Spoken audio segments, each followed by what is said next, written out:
Ay. How can I pass the subject?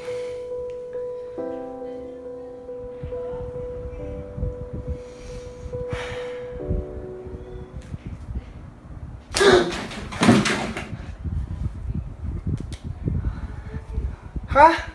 Who are you? Hi, Mark! We are the Techno Wizards! We saw that you failed your ICT class. That's why we are here to help you! Is it true that you will help me? If it is, can you please help me in converting a flowchart into a C++ code? Of course! Then we'll start here. First, do you know what a flowchart is? Yes, it is a graphic representation of a logic sequence that uses simple geometric symbols and arrows to define a relationship. I just don't know how to convert it into a C++ code. Oh, okay. How about decision or selection structures? Selection structures allow programmers to select and execute specific block of codes while skipping other sections. You're right. There are actually three types of selection structures. If else, And if-else if. First is the if structure.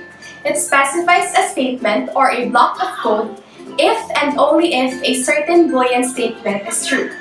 This is the syntax for if structure. Here is a flowchart that uses if structure. This problem asks Mark to enter his grade.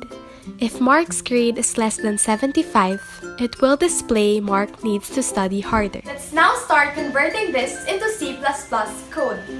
To convert this flowchart into C++ code, we will follow the syntax for the if structure. The text in the decision symbol will be the condition statement. Therefore, we write if, open parenthesis, grade less than 75, close parenthesis. Next, we enclose the succeeding statements in braces. The flowchart says that we need to display Mark needs to study harder, so we will use cout.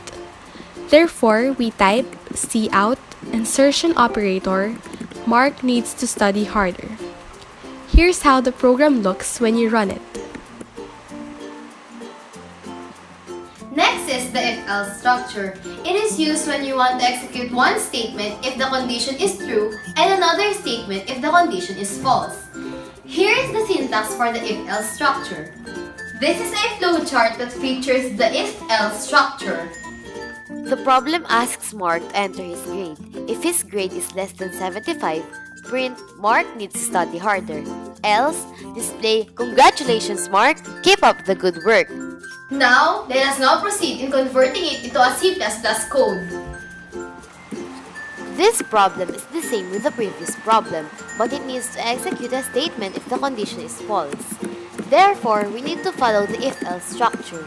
We just need to add else, then enclose the succeeding statements in braces. Again, we use cout if we want to display something. In this case, we will put cout insertion operator, quotation mark, congratulations Mark, keep up the good work. Now, let's run the program.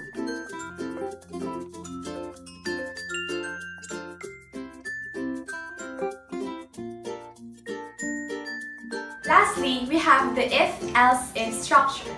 This structure uses multiple decisions. Here is the syntax for this structure.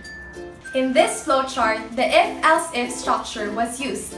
That's why we can see multiple decisions. The problem asks Mark to enter his grade. If his grade is less than 75, it will display Mark needs to study harder. If the grade is greater than or equal to 75 and less than or equal to 89, it will print, good job, you can do better. Else, it will display, congratulations Mark, keep up the good work. Now, can you convert this into C++ code? Let me try! This flowchart seems to have multiple decisions. Aha! I will use the if-else-if structure. The problem is similar to the previous one, so I will just use the code of that program. I just need to add else if and the condition. Open parenthesis, grade greater than or equal 75 and grade less than or equal 89, close parenthesis. Next, I will put cout insertion operator to display, "Good job, you can do better." I hope my code works.